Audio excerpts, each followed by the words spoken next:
오늘 리뷰할 영상은 TVN 드라마 시그널 3화입니다. 2화 마지막에는 이재한이 경기 남부 사건의 8번째 희생자를 구하는 데 성공하고 미래가 바뀌는 모습을 보여주며 드라마가 끝이 났는데요. 박혜영은 과거 사건 자료들이 실시간으로 변하는 모습을 보고 경악을 금치 못했습니다. 그리고 박혜영이 희생자들의 이름을 화이트보드에 적어놨었는데 8번째 희생자였던 이미선이 생존자라고 기록되어 있는 거예요. 그래서 동료 형사한테 물어봅니다.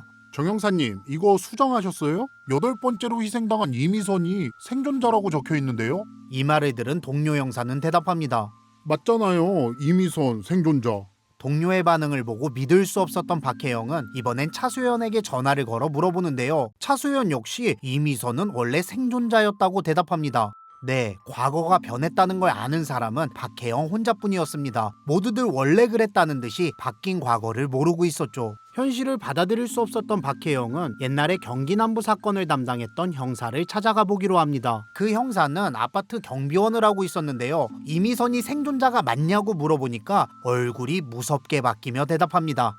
모두 그 빌어먹을 이재한이라는 순경놈 때문이야. 이상한 무전을 받았다는 헛소리나 짓거리더니 그놈이 내 인생을 망쳤어. 그놈이. 대답을 들은 박혜영은 깨닫습니다. 자기가 하고 있던 무전이 과거와 연결되어 있다는 사실을요. 이제 다시 과거로 돌아가서요. 이재한의 시점을 보여주는데요. 이재한은 원래 희생됐어야 할 이미선을 발견하고 묶인 손발을 풀어주고 있었습니다. 그때 괴한이 나타나서 이재한을 덮치려고 하는데 눈치챈 이재한은 괴한을 붙잡고 몸싸움을 벌입니다. 놀란 괴한은 이재한을 뿌리치고 골목으로 도망치고요. 이재한은 괴한의 뒤를 쫓아갑니다. 그렇게 한참을 추격한 끝에 코너 뒤에 있는 버스 정류장 쪽에서 괴한을 붙잡는 데 성공하고요. 사건을 담당하고 있는 담당 형사한테 용의자를 인계합니다. 이때 이재한은 뭔가 해냈다는 기고만장한 표정을 짓고 있고요. 용의자를 인계받은 형사도 밝은 표정으로 고맙다는 인사를 하고 경찰서로 들어갑니다. 그리고 그때 또다시 무전이 울리기 시작합니다. 경기 영산서 이재한 순경입니다.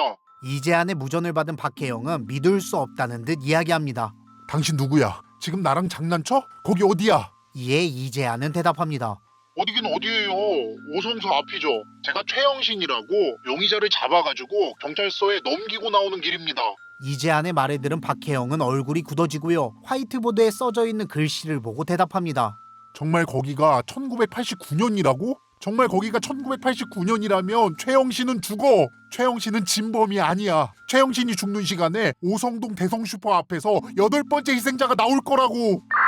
이때 무전이 끊어지고요. 이재한이 잡아온 최영신은 지병이 있었는지 간질 발작을 일으키기 시작합니다. 이 모습을 본 담당 형사는 꾀병을 부린다며 뒤통수를 때리는데요. 그걸 마지막으로 최영신은 심정지가 오게 됩니다. 무전이 끊기자마자 경찰서 안으로 달려온 이재한은 이 모든 장면을 목격하게 됩니다. 정말 무전에서 말한 대로 최영신이 죽은 거죠. 그리고 슈퍼 앞에서 8번째 희생자가 버스 기사에게 발견됩니다. 8번째 희생자는 원래는 9번째 희생자였던 황민주라는 이름의 버스 안내양이었습니다. 다시 현재로 돌아와서 박혜영은 차수연과 함께 원래 8번째로 희생됐어야 할 이미선을 찾아갑니다. 안타깝게도 이미선은 이미 고인이 된 후라서 이미선의 딸이 두 사람을 만나러 나오는데요. 이미선의 딸은 엄마를 대신해서 감사 인사를 전합니다. 예전에 현풍역에서 형사님이 구해주지 않으셨다면 아마 저는 태어나지 못했을 거예요. 이 말을 들은 박혜영은 마음이 복잡합니다. 자신이 무전으로 이미선을 구하면서 새로운 생명까지 살릴 수가 있었던 거죠. 이제 박혜영은 현실을 받아들였고요. 이왕 이렇게 된 거 과거와 연결된 무전을 이용해 최대한 많은 사람을 구하기로 결심합니다. 우선 무전이 오는 시간을 추리해 보니까요. 지금까지 올린 무전이 모두 밤 11시 23분이었다는 사실을 알아내요. 그리고 과거가 바뀌기 전과 후를 비교해 보는데요. 우선 경기 남부 사건의 희생자는 원래 10명이었는데 이미선이 살아나면서 9명으로 줄었습니다. 그리고 남은 2명의 희생자는 그대로인데 희생당한 장소와 시간이 바뀌었어요. 원래는 인적이 드문 논두렁하고 약수터에서 사건이 발생했었는데 과거가 바뀌면서 사람이 많이 다니는 슈퍼 앞과 골목길로 장소가 옮겨진 겁니다. 이 점에서 박혜영은 묘한 이질감을 느낍니다. 이제 사건은 과거로 돌아가고요. 이재한은 경찰서에서 조사를 받고 있습니다. 이재한이 잡아온 최영신이 사망하기도 했고 거기다가 범인도 아니었기 때문에 형사들은 이재한을 공범으로 몰기까지 합니다. 약간 감정 섞인 수사를 하는 거죠. 최영신이 죽는 바람에 동료 형사가 곤란해졌으니까요. 수사를 받고 나온 이재한은 화가 많이 나 있고요. 박혜영을 찾아 옆에 있는 사무실로 들어갑니다. 야, 박혜영이 누구야? 박혜영 어딨어? 이때 형사 한 명이 이재한을 보고 일어나는데요. 눈이 마주친 이재한은 그 형사를 넘어뜨린 뒤 이야기합니다. 야, 너 때문에 엄한 사람 죽었잖아. 너 어떻게 할래? 어떻게 책임질래? 그때 한 여자 순경이 다가와서 말합니다. 제가 박혜영인데요? 여기서 왜 이러세요?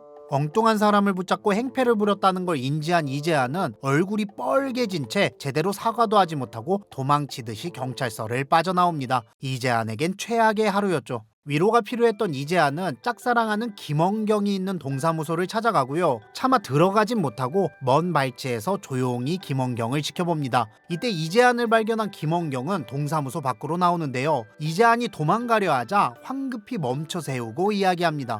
저기 괜찮으세요? 원경의 이 한마디에 재한의 우울한 기분은 눈 녹듯이 녹아내립니다. 그리고 김원경은 이재한에게 무언가를 꺼내서 주려다가 쑥스러운 마음에 인해 망설이는데요. 이때 반대로 이재한이 주머니에서 무언가 꺼내 전달합니다. 이거 전기 충격기인데 여기 누르시면 돼요. 세상이 워낙 흉흉해가지고요. 감사합니다.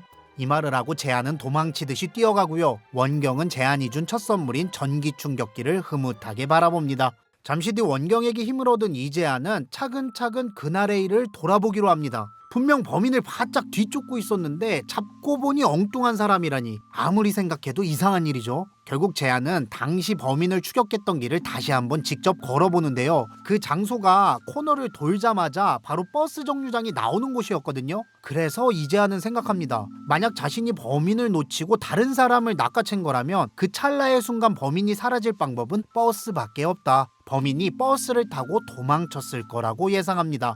박혜영 역시 이재한과 똑같은 결론에 도달하고 있었습니다. 박혜영이 희생자들이 발견된 장소를 지도에 표시해 보니까 95번 버스 노선과 겹치는 거예요. 그리고 이미선을 구한 날 이후로 희생자가 죽은 장소와 시간이 바뀌었다고 했잖아요. 원래 연쇄 살마들은 자신만의 일정한 패턴을 유지하기 마련인데 왜 이미선 사건 이후 범행 시간과 장소가 갑자기 바뀌었을까? 생각해보면 이미선을 죽이려다가 실패하고 도망치던 날 범인은 급하게 버스에 올라탔고 그 안에서 자신의 얼굴이 승객들한테 노출된 겁니다. 그러니까 이미선 이후 희생자들은 우연한 타겟이 아니라 입막음하기 위해 급하게 죽인 버스의 승객들이었다는 거죠. 이 추리를 토대로 미제사건팀 형사 하나가 요양원에 있던 95번 버스 기사를 찾아가는데요. 95번 버스 기사는 세월이 많이 흘렀지만 그날을 똑똑히 기억하고 있었습니다.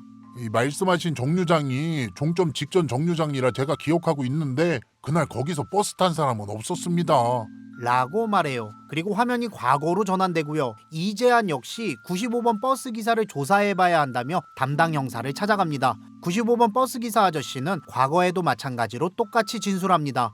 제가 그날 일을 생생히 기억하고 있는데 거기서 버스 탄 사람은 없습니다. 라고요. 이번에도 이재한의 말을 믿었던 형사는 화가 많이 나고요. 이재한이 수사를 혼란스럽게 만드는 것도 의심스럽고 현풍역에 있었던 것도 의심스럽다며 유치장에 구금시킵니다. 경찰서에 가둬놓은 거죠. 다시 화면은 현재로 전환되고요. 박혜영과 차수연은 이번엔 95번 버스에서 일했던 버스 안내양 중에 한 명인 정경순을 조사해보기로 하고 그녀가 살고 있는 집으로 찾아가는데요. 놀랍게도 정경순은 이미 누군가에게 당해 주검이 되어 있었습니다. 그리고 손발이 묶여 있었는데 손발을 묶은 매듭이 경기 남부 사건과 똑같은 거예요. 그러니까 26년 만에 또다시 악몽이 재현된 거죠. 피해자에겐 비극적인 일이지만 역설적으로 이번 사건은 진범을 검거할 수 있는 희망의 빛이기도 했습니다. 왜냐하면 경기 남부 사건의 희생자들은 하나같이 손발이 묶여 있었는데 그 손발을 묶을 때 사용한 매듭 방법은 한 번도 언론에 노출된 적이 없었거든요. 그러니까 26년 전과 똑같은 매듭으로 묶었다는 건 경기 남부 사건의 범인이거나 그와 알고 있는 사람일 확률이 높다는 거죠. 결국 이번 사건의 범인을 잡으면 모든 수수께끼는 풀리게 됩니다. 이제 본격적으로 현장을 조사하려고 하는데요. 이때 방해꾼들이 등장합니다. 경기청 형사들이 찾아와서 본인들 관할 구역이니까 나가라고 하는 거예요. 박혜영은 미제 사건과 관련이 있으니까 우리도 수사할 수 있다고 이야기해보지만 경기청 형사는 위에서 시킨 일이라며 조용히 돌아가라고 말합니다. 아마도 차수연과 박혜영을 싫어하는 김범주 국장이 시킨 일이겠죠. 그렇게 울며 겨자 먹기로 미제 사건 전담팀은 현장을 떠나고요. 시간은 어느덧 밤 11시 23분을 향해 가고 있었습니다. 역시나 무전이 연결이 되고요. 박혜영은 무전에 대고 말합니다. 이재한 형사님 듣고 계세요?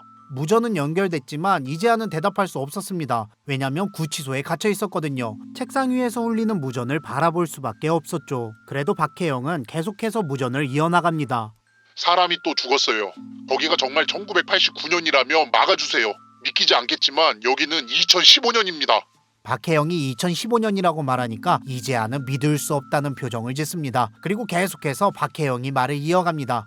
지금까지도 범인은 잡히지 않았어요. 하지만 한 번의 기회가 있어요. 마지막 희생자는 김원경, 동사무소에서 일하는 젊은 여자예요. 현풍동 골목길, 거기에서 사건이 일어날 거예요. 제발 꼭 막아주세요.